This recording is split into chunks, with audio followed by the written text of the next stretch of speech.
My Schizophrenic Life, The True Story of Tracy Poe, Part 3. The Marines, Chapter 12, Marine Corps Boot Camp. When I turned 18, I began going to the Island Club and Joe Starr's Omni Club to see punk rock shows. I usually went by myself, but occasionally I would go with my friend from third grade, David. The summer of 1982, I went with David, his sister, and two friends to Austin, Texas, to see The Clash, and we stayed at Lauren's house, the girl whose heart I broke but was still her friend.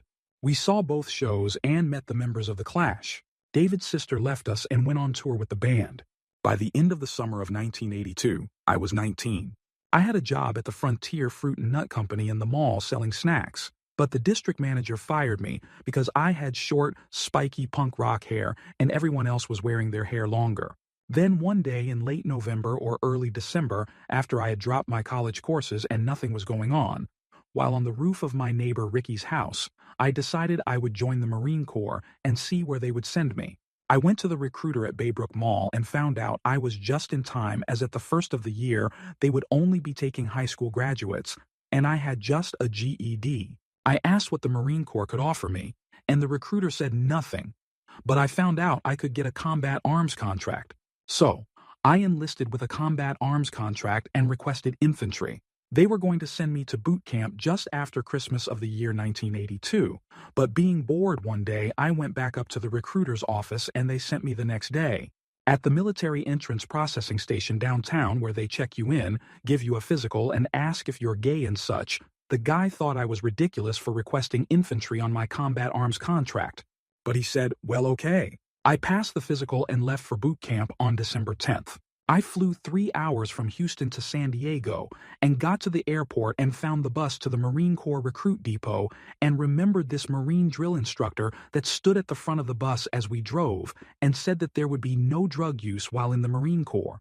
I had tried a few drugs back in the neighborhood, but I was never a big-time user, so it did not bother me that I could not drink or do drugs while in boot camp. Of course, it was after dark that we got to the Marine Corps Recruit Depot, San Diego. All recruits arrive there after dark. I visually got to know some people on the bus. The first thing they did was the barbers cut all our hair off.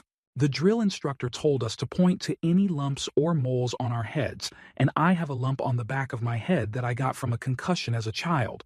I did not point to it, and the clippers dug into it as they quickly shaved our heads. The people I had visually got to know on the bus disappeared into a sea of guys with shaved heads. I remember the first time a drill instructor yelled at me while in boot camp. We were being issued a used duffel bag with gear inside it, and I, being a collector all my life of military surplus, wanted to pick out a good one, and the drill instructor yelled at me and told me to move it along.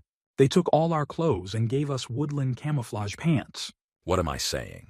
I was given camouflage trousers and a gray sweatshirt, and when we put on the sweatshirt, all the little lint balls from it stuck to our shaved heads, and recruits were picking lint off the back of each other's heads. Eventually, the drill instructors took us to a bay with bunks, and they allowed us to sleep.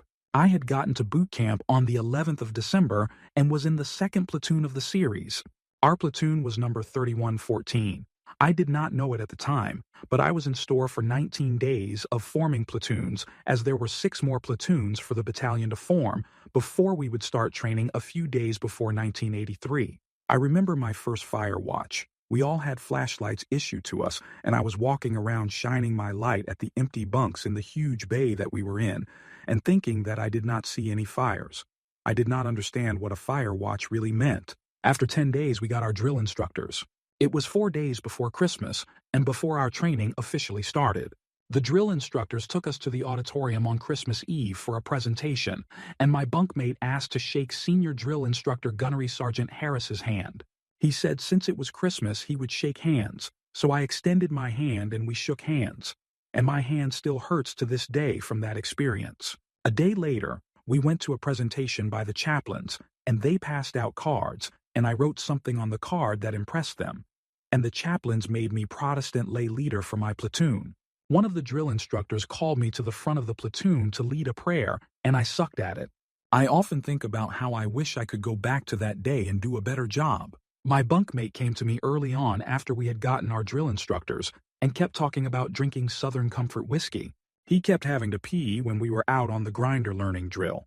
They ended up kicking him out before we officially started training as he was clearly an alcoholic. So, I got a new bunkmate from a fat body platoon who had been losing weight for 3 weeks before coming to our platoon.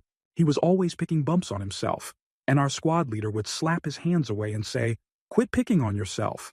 As Protestant lay leader several times, I held a prayer meeting during our hour of free time that we had every night before rack time.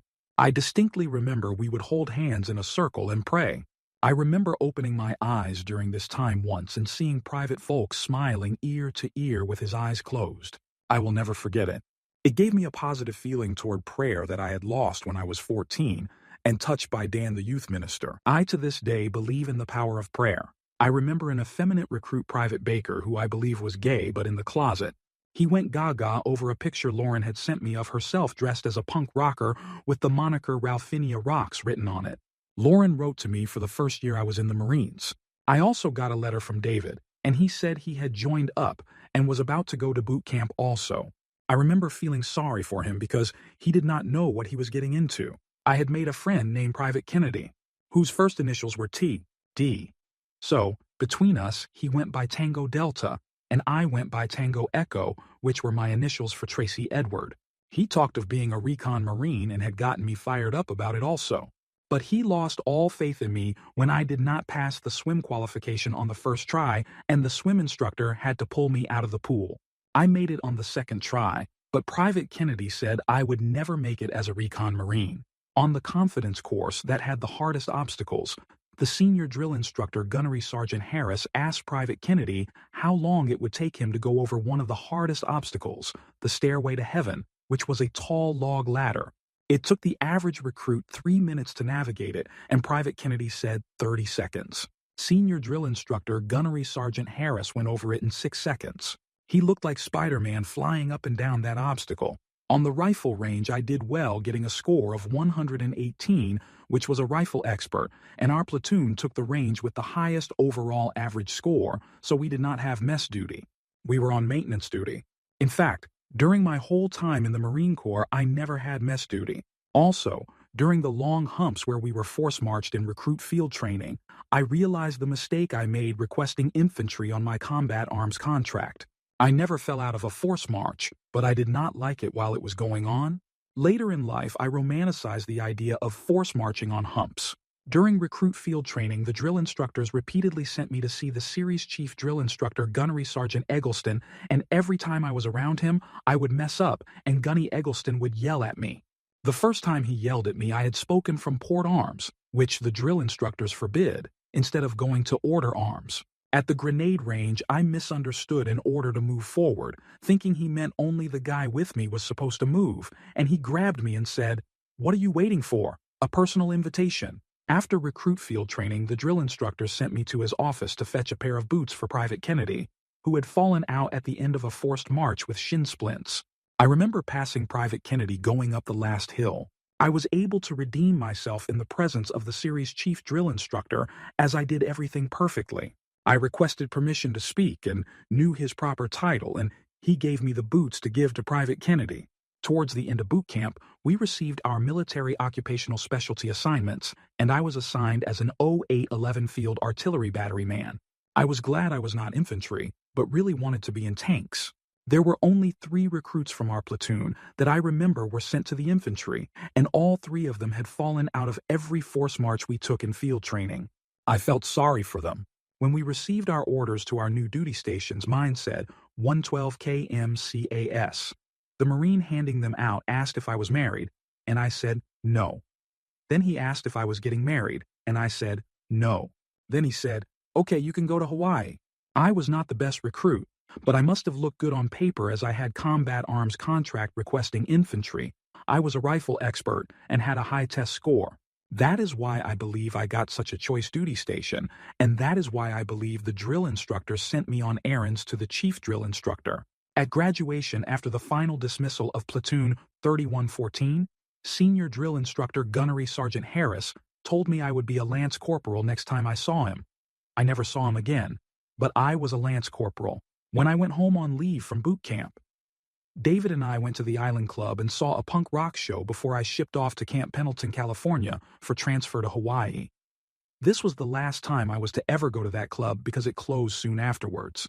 Chapter 13. Fleet Marines. In April of 1983, after completing 19 days of platoon forming and 12 weeks of training in boot camp, I was sent home for 2 weeks of leave.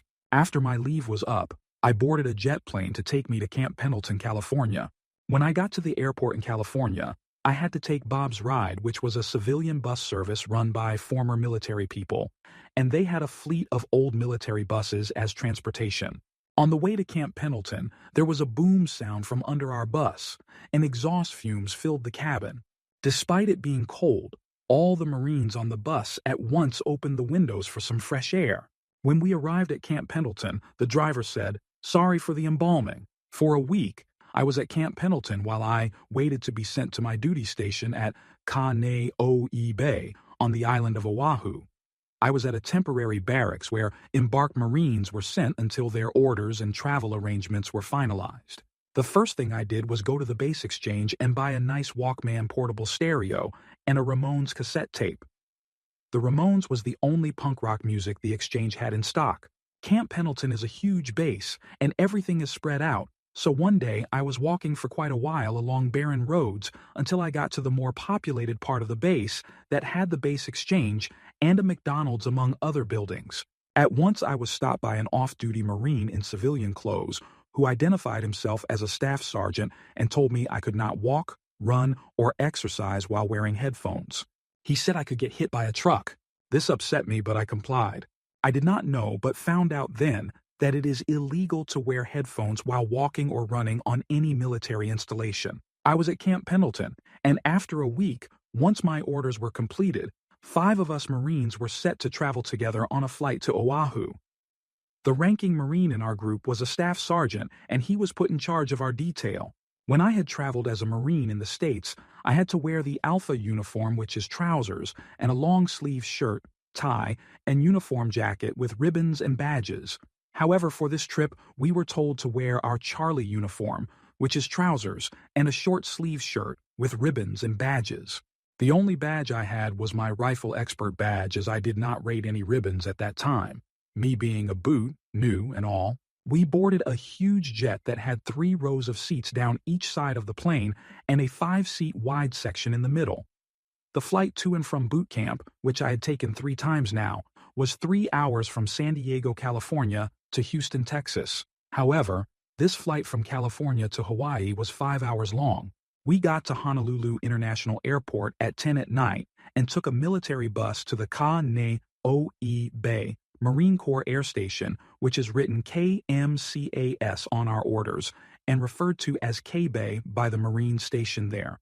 It was dark on the bus ride, and I could not see anything but a few elevated highways at the beginning of the trip and just darkness the rest of the way. We got to K-Bay and were taken to a receiving barracks and assigned a bunk. It was Saturday night, and despite the next day being Sunday, we had to muster in a formation that morning. I remember waking up in the receiving barracks and looking out the windows and seeing for the first time the Pali, which were the green cliffs of the mountains that ran down the spine of Oahu. Even though it was Sunday, because we were in a receiving barracks, we had to work half the day cleaning the barracks and hanging out until noon when we were released for liberty. K-Bay is mostly flat, but there is a hill strangely jutting out of the middle of the base called Kansas Tower. I wanted to see the beach I had heard about, so I made a beeline for Kansas Tower and walked up the road towards the top and got up a bit and could see the ocean. Now that I had a sense of where the beach was, I headed in that direction. Down the road, I came to a runway that runs down the middle of the base, and there was a sign that had red lights on it that said, "Runway crossing. Stop on red, no pedestrian traffic allowed." There was a concrete bench by this sign, and I sat down. Soon enough, a small civilian truck came along, and the driver and occupant asked if I was going to Pyramid Rock. I said sure, and they told me to jump in the back, and they drove me to a rock formation across the runway that was next to a long beach with a volcano mountain way down at the other end. I got out and thanked them and walked the rest of the way to the beach. The sand was thick, and the grains of sand were bigger than the fine sand of Galveston Island in Texas that I was used to. The water was blue and up close looked like swimming pool water, not like the brown liquid of Galveston's water. The beach dropped down a steep slope and got deep within 10 feet of the shore. If you were waist deep in the treacherous water, the waves would crash over your head. There were people on the beach, but it was not at all crowded. Then a woman yelled, "Whales!" I looked out at the horizon and saw the distinct flippers of a humpback whale breaking the surface. I was mesmerized. All this had happened on my first day in Hawaii. That night I went down the main street from the receiving barracks and found the enlisted club. The enlisted club, as best as I can describe, was like a men's gay bar full of casually dressed men, but nobody was gay. The only women in the club were the servers, and there was about 4 of them total. Occasionally, the wives of deployed enlistees would come in, but these were few and demand for them was high, so it was near to impossible to get a dance with one. On this first night, I sat at the bar and ordered a few White Russians, which was milk, Kahlua, and vodka. I was not a big drinker at the time and had not had any alcohol for at least 2 weeks, and I was quickly buzzed and remember feeling the effects of the alcohol when I walked back to the receiving barracks. After 3 or 4 days of receiving, me and a Marine named Private Banks were given our orders to report for duty at 1st Battalion 12th Marines Bravo Battery. Private Banks had been in Marine Corps Recruit Depot San Diego for boot camp at the same time as me, but he was in a different platoon. When we were walking up to the bachelor enlisted quarters, Marines were yelling and jeering at us to get in step, as Marines are supposed to walk a certain way when in uniform with someone beside them. It was a tradition to yell and get all excited when new boots. The bachelor enlisted quarters building was called Mackey Hall and was a 3-story L-shaped building, and Bravo Battery had the 2nd floor on one side of the L. There were individual rooms that each had a bathroom, and junior enlisted Marines had 3 men in a room. Corporals had 2 men in a room, and sergeants had a room to themselves. I was introduced to my platoon sergeant, who was Sergeant Hartzell, and my gun section leader, who was Corporal Hart. I was put in a room with 2 Lance Corporals named Lance Corporal Buchanan and Lance Corporal Wolford. Lance Corporal Buchanan was my team leader as he was the senior Lance Corporal in our room. There were 6 new boots in Bravo Battery, and none of us had been to any formal schooling. Marines with the military occupational specialty of 0811 Field Artillery Batteryman, who were to be assigned to the M1A1 105mm howitzer, were given on-the-job training. The other military occupational specialties, such as fire direction control and forward observers, were sent to Fort Sill Army Base in Oklahoma for formal training. But we were sent to the baseball field by the bachelor enlisted quarters where the platoon commander Staff Sergeant Spittler had set up one of the battery's howitzers. And that is where we learned to be 811 Field Artillery Batterymen. Soon enough, we were to be deployed on a large-scale naval exercise called RIMPAC, which was a combined arms naval exercise in the Pacific Rim, which is the area around the Hawaiian Islands. The exercise includes an aircraft carrier battle group with all its supporting ships, 4 amphibious assault ships with a full contingency of Marines and even submarines. We were to be deployed on the USS Denver LPD-9 landing platform dock out of Pearl Harbor, and I was assigned to a work detail called Ship's Platoon. We were Marines that got to the ship early and worked getting everything ready to embark. The USS Denver LPD-9 had a well deck, and the back of the ship lowered a ramp, and the ship sank down in the back, and a large landing craft that could handle trucks, howitzers, and jeeps could sail up inside and load the said equipment while at sea. The landing craft would then take them to the landing beaches on shore. In Pearl Harbor, the USS Denver LPD-9 had backed up to the dock and lowered its ramp so that Marines could drive their trucks, howitzers, and jeeps right onto the ship from shore. There was a Marine officer with a Ouija board that had the layout of the ship and scale cut-out cardboard pieces standing for every piece of equipment we had to embark.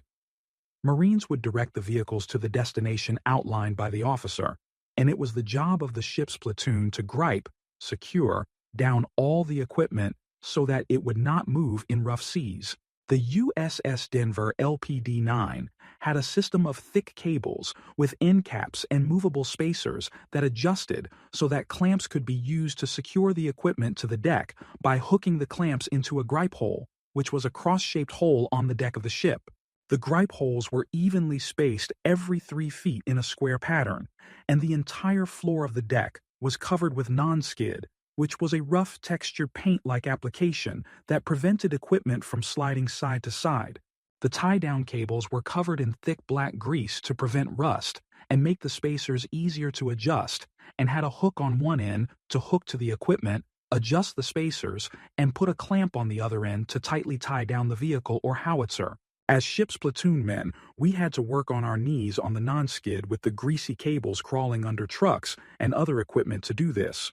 The non-skid shredded our boots, and the utility uniform we wore for this job was ruined for anything else except this kind of work, as the uniforms became forever stained with the grease. I was on the USS Denver LPD-9 3 days before we left port loading equipment and griping down the vehicles, but we quit at 1600 hours, 4 p.m., so I had the late afternoon and evening to explore Pearl Harbor. I found an enlisted Beeman Center that had a deli and bar and would drink a few beers and eat yogurt from the deli at night until they closed.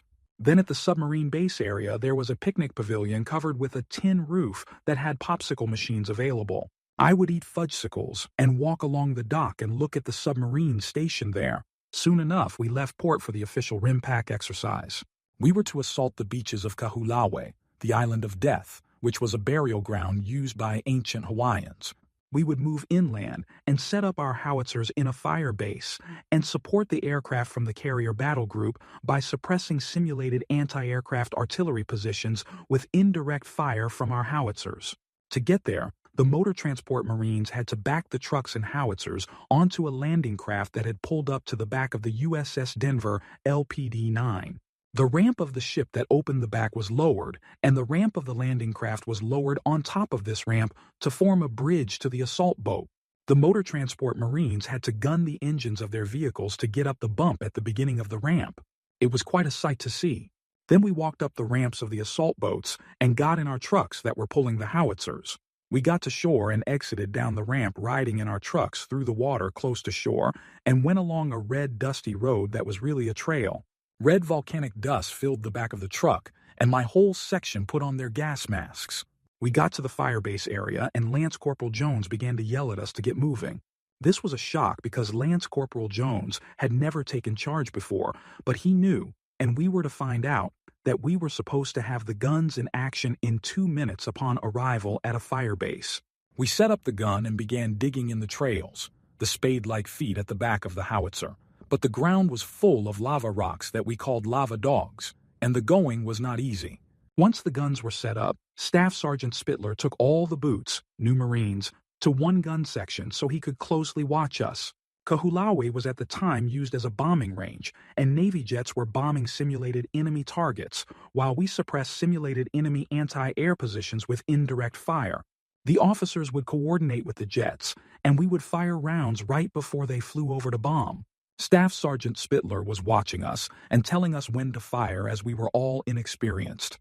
Another Staff Sergeant Martinez, was also on the communications headset and was calling the fire. A command came to fire, but one of the inexperienced Marines was in the way of the recoil of the breech block. So Staff Sergeant Martinez told the Marines on the gun to hold fire for a bit until the Marine moved and then gave the command to fire. By this time, the jets were overhead, and command called down and complained that the gun fired late and could have hit the jet. Staff Sergeant Spittler was furious and kicked Staff Sergeant Martinez off the gun line.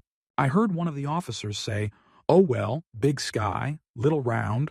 This was all on the first day I ever was on an active artillery battery in the United States Marine Corps. We spent the night on Kahulawe and left the next morning. Before we left, we shot 26 rounds with the howitzer and expended all remaining rounds. We fired shells as fast as we could. You could not see where to insert the rounds into the gun from all the smoke. It was hot during the day and cold at night there, and my boots that I wore had turned into suede from the lava dogs. We drove back to the beach and loaded onto the assault boat and were ferried back to the USS Denver LPD-9 and re-embarked all our gear. Everybody pitched in, securing down the vehicles, and it took not even an hour, not the 3 days like when I was on ship's platoon. On board the USS Denver LPD-9, we sailed back to Pearl Harbor. This took more than a day, and we spent the night on board the ship. I remember the ship rocking me to sleep that night. After the RIMPAC exercise, when we got back to K-Bay, Bravo Battery had a cookout at the baseball field by the bachelor enlisted quarters. After we had cleaned and re-greased our howitzers at the gun park and met at the baseball field, Command held a formation and said that everyone had to eat a hamburger before they could drink any beer. The cooks had set up cookout grills and were churning out hamburgers. Command brought out 2 new metal trash cans and loaded them with ice and beer, and after the formation, we were released for 96 hours of liberty. It was a Thursday, and we did not have to report back to duty until Tuesday morning. All the Marines in our battery were soon enjoying the hamburgers and beer, and many were playing softball without any ball gloves on the baseball diamond. At first the beers were easy to get to, but later, as the ice melted, the beers would sink to the bottom of the trash can so that, to get a beer, you had to submerge your entire arm in ice water and fish around for a beer. There were many types of beer in the can, and if you did not like the brand you got, you had to submerge your arm in the icy water again. This was painful, and I always just accepted whatever beer I pulled out on the first try. Soon, all the Marines were buzzed on beer, and most were playing gloveless softball on the field. Chapter 14, Schofield Range. We trained a lot and would often go to the Army's Schofield Range where we fired our howitzers at some beautiful green mountains just downrange. The M1A110 5mm howitzer's ammunition came in a 96-pound wooden box of 2 that had a latch with a seal that was like a wire padlock. To open the box, the battery man would simply smash off the whole latch with a pickaxe. Inside the box were 2 rounds that were in cardboard-like tubes called fiber tubes that had end caps on both sides of each tube. There were 2 tapes holding caps at either end of the tube, and the battery man would pull these tapes off, pick up the tube, and set the heavy end down first, and pull the rest of the fiber tube up and away to reveal a 36-pound projectile sitting base down in the fiber cup. The battery man would then flip the tube over and set down the lighter end and pull the now empty tube away, revealing a shell casing that had 7 bags of powder in it, all tied on a long string and numbered. The gun crew leader, who was on the communications headset with fire command, would call out the round type and then the charge number. A battery man would take that type of round and reach inside the shell casing and pull out the prescribed number of powder bags and hang the string on the side of the shell casing, and then take the projectile and pick it up and seat it on the shell casing. Then pull off the powder bags hanging on the outside and run out back behind the howitzer to where a hole was dug, and yell out to the fire control officer and the safety officer the number of bags and the gun number. If it were charge 3, the battery man would yell, "I have 4 bags on gun 3," and the safety officer would give him a thumbs up and he would drop the powder bags in the hole. The gun would be considered safe to fire and would be fired on the command of the fire control officer who spoke on the headset to the gun crew leader. This song and dance would ensure that the guns always fired the prescribed charge and did not under or overshoot the target. There were many kinds of rounds, but the ones we would fire the most were high explosive, or HE, white phosphorus, or woolly Peter, and illumination. The projectile of these rounds had a metal plug in the front end of them that was on top of the projectile as it sat in the fiber cup. The battery man would have to remove this plug and put in a fuse with a special wrench. There were many types of fuses. The main ones were point detonating, where the fuse exploded when it hit the target. These fuses had a small slotted screw head that if you turned it a quarter turn, it would align with a D marked on the side. This would delay the fuse for a split second so that the round would penetrate the target before exploding. This setting was used on bunkers and other hardened targets. Another type of fuse was a VT fuse. This was a variable timed fuse that had a dial with numbers on it on the fuse and could be set to go off after a prescribed time in the air. These were mainly used on illumination rounds that exploded high over a target and released a flare on a parachute that would light up the target at night. There was one other fuse that I know about that I saw only fired one time that was affixed to high explosive rounds and had a radar inside that would detonate the round at a prescribed height over the ground. I forget the name of this airburst fuse, but it had a dial and numbers on it like the variable timed fuse that was set prior to firing. We used these airburst fuses once at Schofield Range. The range at Schofield Army Barracks is rather small compared to other ranges the Marine Corps uses. Our howitzers fired at the base of a green mountain, and the impact area was visible from the gun line. On Kahulawe, Every charge we fired was a charge 7 in which all 7 powder bags were used and launched the projectiles 7 miles downrange and far out of view, but on Schofield range we were firing charge 2 and charge 3 at the most, and you could see the impact area. So, when we fired the high-explosive rounds with the special airburst fuse that had the radar in it that detonated above the ground, we could see everything. The whole battery fired all 6 guns simultaneously, and they all exploded in the air about 30 feet above the ground over the impact area to a rousing cheer from all the Marines on the gun line. It was a magnificent sight to see. When we fired a charge 2 round, if you stood directly behind and in line with the gun barrel, you could see the projectile flying through the air on its way to the impact area. At the end of the day of firing at Schofield Range, we would have loads of leftover gunpowder in bags. The safety officer would have us retrieve the powder bags from the holes behind the gun line and line the powder bags up on a line in an open area on the ground, and the safety officer would burn it. The flames shot high into the air, and the blaze would set the nearby grass on fire, but there were all of us Marines on hand to quickly stamp out these fires. I went to the Schofield Range about 3 times during my service in Bravo Battery, and one time we had to spend the night. Most Marines made makeshift shelters with their ponchos, but some just laid on their rubber mat and draped the poncho over it. I used my 4 sticks that were issued and built a little tent with my poncho, but my rubber mat stuck out a little from this tent. When the rain came that night, as it rains almost daily for short intervals in Hawaii, the water ran down my rubber mat and got me soaking wet. When I got up in the morning, I did not really sleep. Everybody was wet from the rain. The only person who was dry was Corporal Foster, who had made a badass tight tent that covered him completely with his poncho. This was Corporal Foster's second enlistment, his first being in the Army, and he always touted his Army ingenuity. One time while at Schofield Range, I met a fire direction control lance corporal named Baggy while we were moving 96-pound boxes of ammo. The boxes had rope handles on either end. After a while, the rope would bite into your hands. Lance Corporal Baggy, who was new to the battery, was using a piece of cardboard from an MRE, meal ready to eat, to protect his hand from the rope handles on the ammo boxes, and when he set one box down, the cardboard had wrapped tightly around the rope handle and stayed behind. I took the piece of cardboard off the rope handle and handed it back to him and said, "Here is your glove."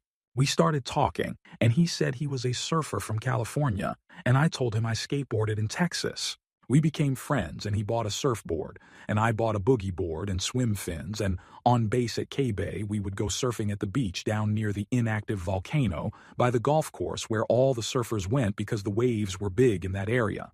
I tried to ride the surfboard once but could not even paddle out in the big surf. Lance Corporal Baggy was much stronger than me. I just rode the boogie board with swim fins because my legs are much stronger than my arms. We would go surfing together for a few weeks every chance we would get. The waves were generally 4 to 6 foot and great fun to ride. You would paddle out forever fighting the waves, then catch a big wave, and it would bring you all the way in and set you on the beach. I stopped going to the beach with him because he was a bully. And when he found out he was stronger than me, he held me down and packed sand in my ears, and I never went to the beach with him again. To get back to K-Bay from Schofield Range, we drove our trucks back over the Pali cliffs on Oahu. Halfway there was a tunnel through the mountain, and one of the Jeeps in our unit had left their radio antennas up, and the ball on the end was breaking the lights in the tunnel. This distracted one of the truck drivers, and he drove his truck into the barrel of the howitzer being towed in front of him. This all happened behind our truck, and I did not see any of it but heard on the local news of the traffic jam on the Pali Highway that it caused.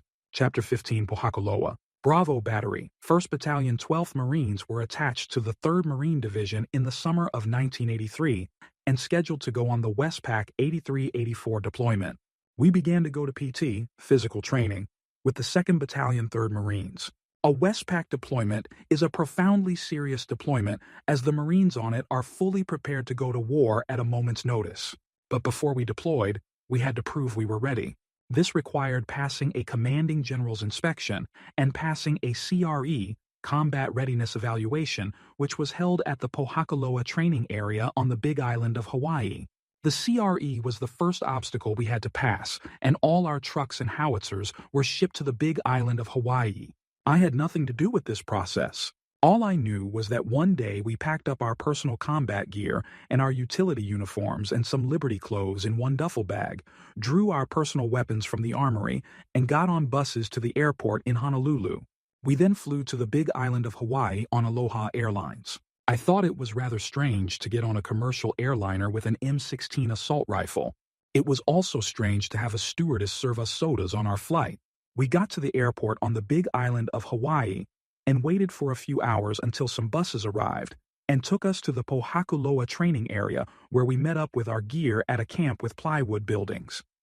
The Pohakuloa training area is found in between the volcanoes of Mauna Loa and Mauna Kea on a high plateau. It gets around 98 degrees in the day and 48 degrees at night, and we spent a month mostly in the field practicing for the CRE, Combat Readiness Evaluation.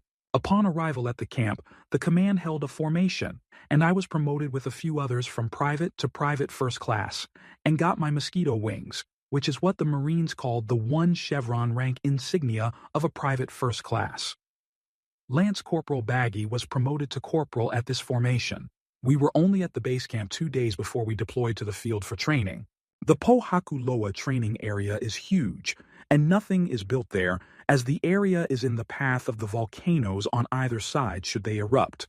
It was like Kahulawe, except the volcanic dirt was black or dark gray at the Pohakuloa training area, and it was red dirt at Kahulawe.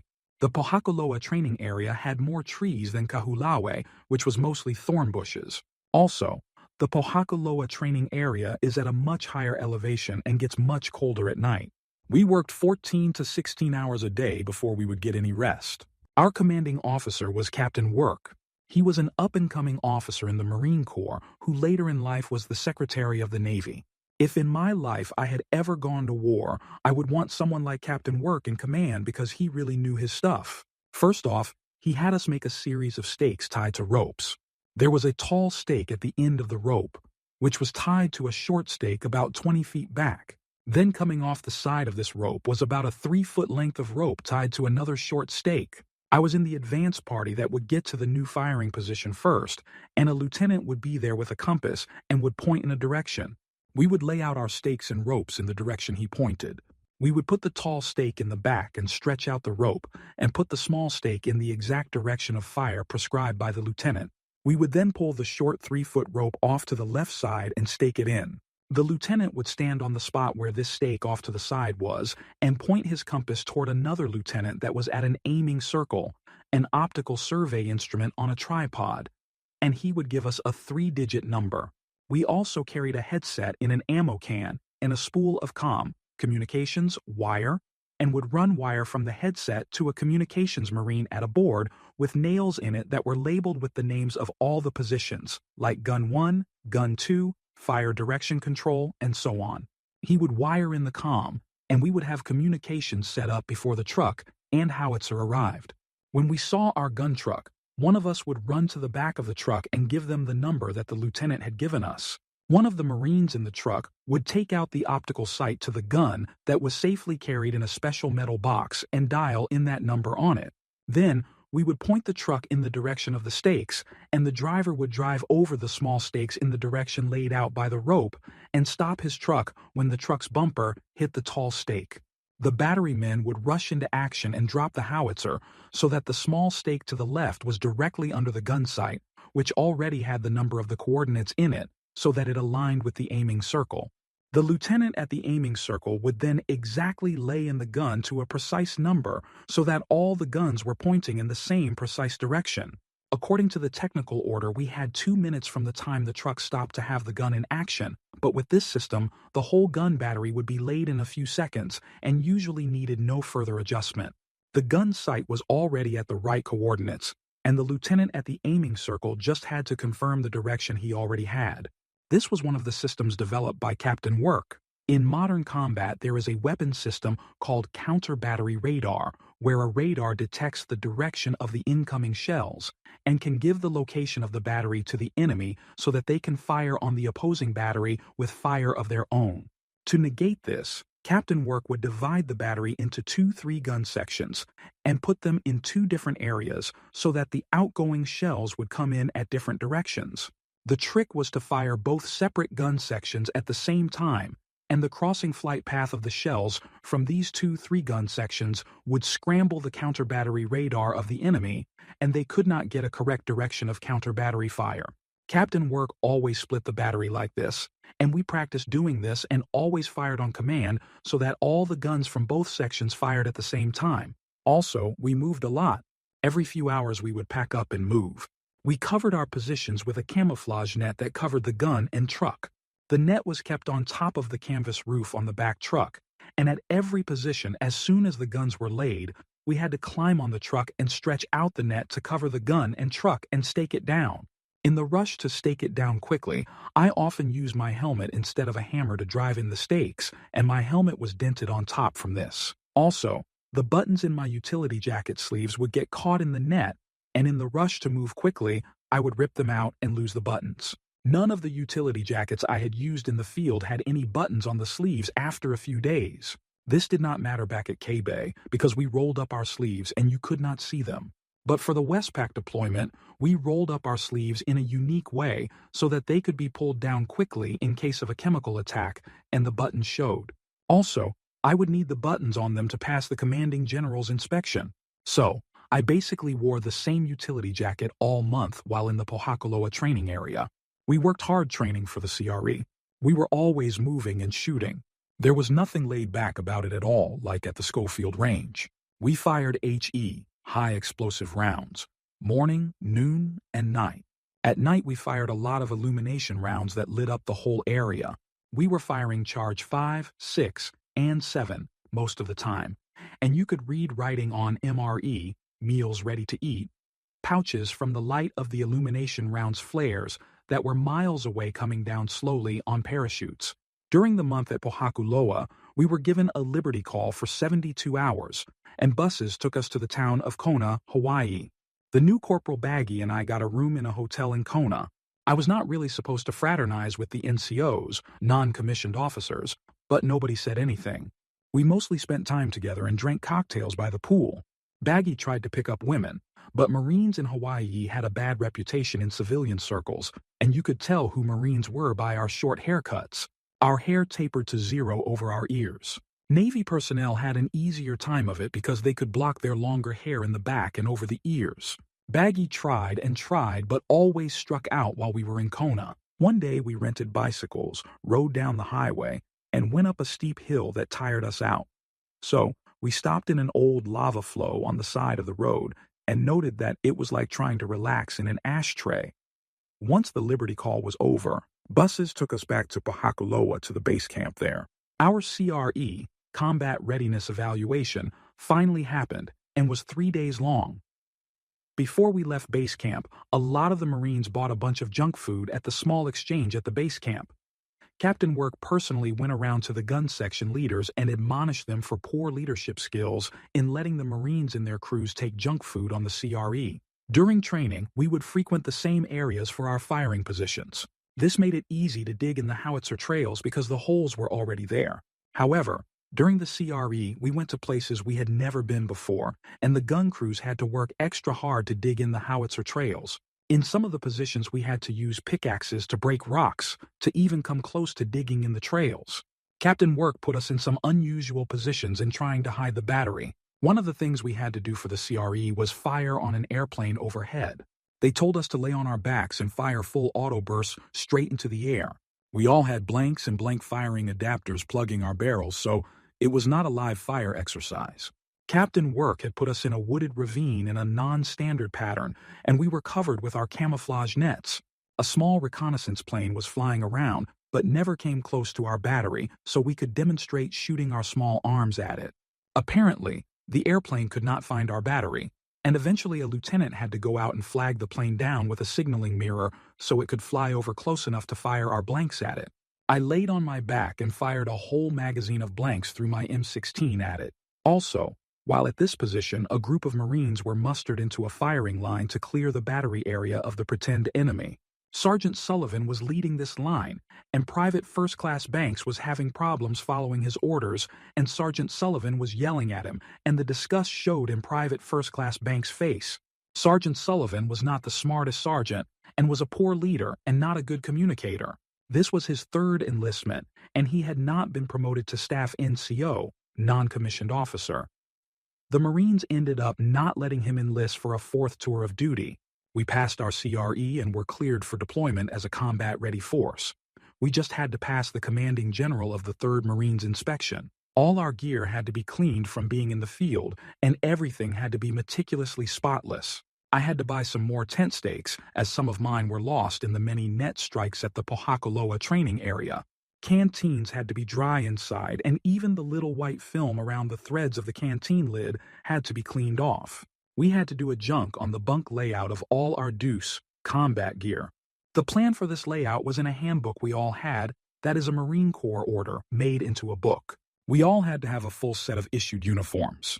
3 long-sleeve khaki shirts, 3 short-sleeve khaki shirts, a polyester alpha uniform jacket, a wool alpha uniform jacket, all with proper rank insignia, 3 pairs of polyester green trousers, 3 pairs of wool green trousers, 3 sets of utility uniforms, a pair of dress shoes, shined, 2 pairs of black boots, a prescribed number of socks and underwear, and a khaki web belt all had to be present in our clothing bags. On the day of the inspection, we left our clean rooms with our gear laid out on a bunk and had battery formation and a pre-inspection by Captain Work. Our utilities were pressed and our boots were supposed to be spit-shined. Captain Work complained about my boots and said they should look as good as the lieutenant's boots, but mine just looked as good as the captain's. We then marched to a big open field outside of regimental headquarters and were lined up with Captain Work out in front of us. The formation was huge and included Lieutenant Colonel Fagan, commanding officer of 2nd Battalion 3rd Marines, in front of the entire formation with Major Barber, the executive officer, at his side, and Sergeant Major Pugh near to them. Lined up behind them was the Battalion Headquarters Company, a company of combat engineers, Echo Company, and their headquarters platoon, their 3 platoons of infantry, and a weapons platoon, Fox Company and their headquarters platoon, and 3 platoons of infantry and their weapons platoon, Gulf Company and their headquarters platoon, and 3 platoons of infantry and their weapons platoon, an 81mm mortar platoon, a Dragon's anti-tank platoon, a tank platoon, a shorefire control party, Bravo battery and its 2 guns platoons, comm platoon, operations platoon, motor transport platoon, and 5 cooks, a surveillance and target acquisition platoon, an Amtrax platoon, and last a recon platoon. The commanding general of 3rd Marines started on the far end and inspected every Marine in 2nd Battalion 3rd Marines. We had lined up at 6 a.m. for the inspection at 7 a.m. Around noon, we saw the weapons platoon in the middle of the formation running drills, deploying their machine guns for the general. We missed lunch, and around 3:30 p.m., he got to Bravo battery, who was on the end. So, for 9.5 hours we stood without moving one of our feet in the sun. The spit shining on everyone's boots had melted. The general stopped at me and asked what our mailing address would be. It was 2nd Battalion 3rd Marines, FBO San Francisco, and a zip code. But I had forgotten it and made a fool of myself. Finally, the commanding general's inspection was over, and they opened the chow hall at an odd hour to accommodate us, as we had not eaten all day. That is the longest time I stood in one spot in my entire life, but we had passed the inspection no thanks to me not being able to answer the general's question and were cleared to go on the Westpac 83-84 deployment.